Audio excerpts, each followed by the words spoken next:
Surat પનાસ પ્રજ્ઞાનગર EWS આવાસના આશરે 700 પરિવારો આજે સુરત મહાનગરપાલિકા કચેરી સામે ધરણા સમાન વિરોધ સાથે ઉતરી આવ્યા છે।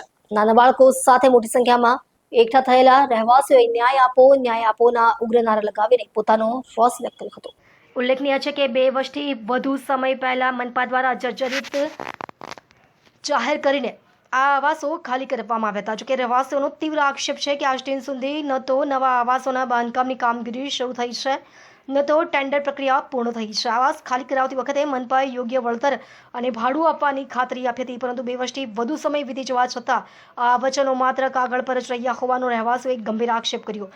હાલમાં 700 જેટલા પરિવારો ભાડાના મકાનોમાં કે અન્ય સ્થળોએ રહેવા મજબૂર છે। વધતા આર્થિક ભારણને કારણે અનેક પરિવારો ગંભીર મુશ્કેલીમાં મુકાયા છે। નાના બાળકોના શિક્ષણ અને તેમના દૈનિક જીવન પર પણ આ સ્થિતિની પ્રતિકૂળ અસર પડી હોવાનું રહેવાસીઓએ જણાવ્યું હતું। વધુમાં રહેવાસીઓએ ચેતવણી આપી છે કે જો વહેલી તકે નિર્ણય લેવામાં નહીં આવે તો આગામી દિવસોમાં વધુ ઉગ્ર આંદોલન કરવામાં આવશે। આ સમગ્ર ઘટનાએ સુરત મહાનગરપાલિકા સમક્ષ એક મોટો પડકાર ઊભો કર્યો છે। હવે જોવાનું રહ્યું કે વહીવટીતંત્ર આ પણ ઉકેલાયેલી સમસ્યાનો ઉકેલ કેવી રીતે લાવે છે। રાજેશભાઈ કઈ જગ્યા શું રજૂઆત લઈને આવ્યા? અમે પ્રજ્ઞાનગર આવાસ સિટી લાઈફ થી આવ્યા છે પનાસ ગામ। અમે આવાસ 2 વર્ષથી તોડી પાડ્યા છે।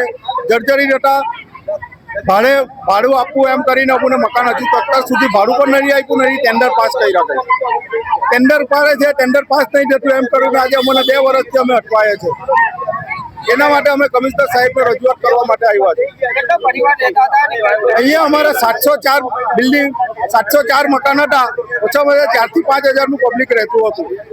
અત્યારે કઈ રીતની હાલાકી? અત્યારે અમને બહુ તકલીફ પડે છે। મારું નામ લક્ષ્મી કુનાલ આહિરે છે અને અમે પનાસ ગામ પ્રજ્ઞાનગર નગર થી આવેલા છીએ અને અમે આ રજૂઆત લઈને આવેલા છે કે અમે વારંવાર અરજી કરી રહેલા છે, તો છતાં પણ સરકાર કઈ જવાબ આપતી નથી અને અમે એટલા હેરાન થઈ ગયેલા છે ભાડું ભરીને કે તમે વાત જ નહીં પૂછો। અમે એમ જ માંગી રહેલા છે, એક તો ઘર બનાવી આપે અમને, નહીં તો ભાડું ચાલુ કરી દે। એ બસ સરકારને આ નમ્ર વિનંતી છે અમારી। કેટલા સમય થયો તમારે મકાનને જોડવા માટે? 2 થી 2.5 વર્ષ થઈ ગયેલા છે સર। ભર વરસાદે અમે લોકો બહાર નીકળેલા છે, સરકારને સહાય આપી કે સારું કઈ અમે લોકો નીકળીએ છીએ। જર્જરિત મકાન કરીને અમને વહેલાથી વહેલા ઝડપમાં ખાલી કરાવી દીધું છે।